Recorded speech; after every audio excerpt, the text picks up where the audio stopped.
حضرت معاذ بن جبل رضی اللہ تعالیٰ سے مروی ہے کہ آپ صلی اللہ علیہ وسلم نے اور مجھ پر ہر شے کی حقیقت ظاہر کر دی گئی. آپ نے فرمایا مجھ پر ہر شے کی حقیقت ظاہر کر دی. جی میں بھی آپ کو بتاتا ہوں. جی حضرت عبداللہ بن عباس رضی اللہ تعالیٰ عنہ فرماتے ہیں حضور پاک صلی اللہ علیہ وسلم نے فرمایا معراج کی رات میرا رب میرے پاس اپنی شان کے لائق نہایت حسین صورت میں آیا. اللہ ٹھیک ہے. آگے اور فرمایا یا محمد صلی اللہ علیہ وسلم میں نے عرض کیا میرے پروردگار میں حاضر ہوں بار بار حاضر ہوں. فرمایا عالم بالا کے فرشتے کس بات میں جھگڑتے ہیں؟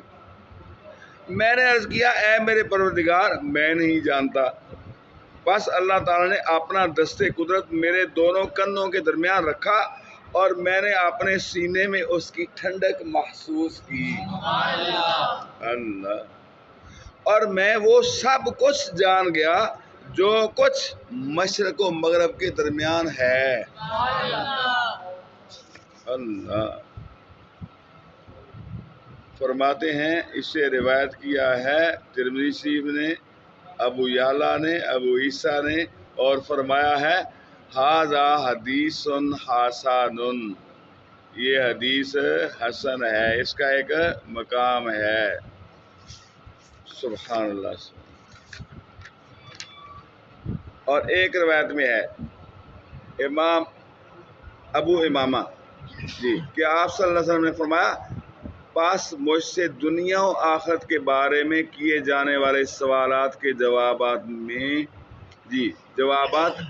میں نے اسی مقام پر جان لیے. ایک روایت کے الفاظ ہیں آپ نے فرمایا میں نے دنیا و آخرت کی ہر ایک شے کی حقیقت جان بھی لی اور دیکھ بھی لی. حضرت جابر بن سمرہ رضی اللہ عنہ فرماتے ہیں آپ نے فرمایا پاس مجھ سے جب بھی کسی چیز کے متعلق سوال کیا گیا تو میں نے اسے جان لیا. بس اس کے بعد کبھی ایسا نہیں ہوا کہ مجھ سے کسی شے کے متعلق سوال کیا گیا ہو اور میں اسے جانتا نہ ہوں. اللہ سبحان اللہ. حضرت انس رضی اللہ تعالیٰ انس بن مالک فرماتے ہیں کہ جب ہم ابو سفیان کے قافلہ کی شام سے واپس آنے کی خبر پہنچی ہمیں تو حضور پاک صلی اللہ علیہ وسلم نے صحابہ کرام سے مشورہ فرمایا. حضرت سعد بن عبادہ رضی اللہ تعالیٰ عنہ کھڑے ہوئے عرض کیا یا رسول اللہ صلی اللہ علیہ وسلم آپ ہماری رائے جاننا چاہتے ہیں؟ اس ذات کی قسم جس کے قبضہ قدرت میں میری جان ہے اگر آپ ہمیں سمندر میں گھوڑے ڈالنے کا حکم دیں تو ہم سمندر میں بھی گھوڑے ڈال دیں گے. اگر آپ ہمیں برق الغماد پہاڑ سے گھوڑوں کے سینے ٹکرانے کا حکم دیں تو ہم ایسا بھی کریں گے.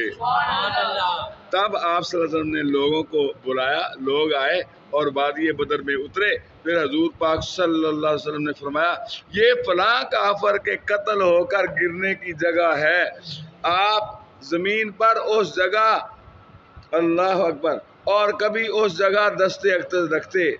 ٹھیک ہے.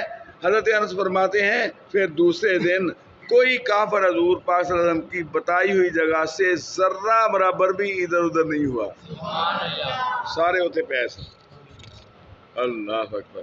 میرے دوست اللہ رب العزت میری اور آپ کی حاضری کو قبول فرمائے اور جو اللہ رب العزت نے حضور علیہ السلام کو آپ نے کرم سے علم عطا فرمایا اس کا کوئی سیٹا ہمیں بھی نصیب فرمائے.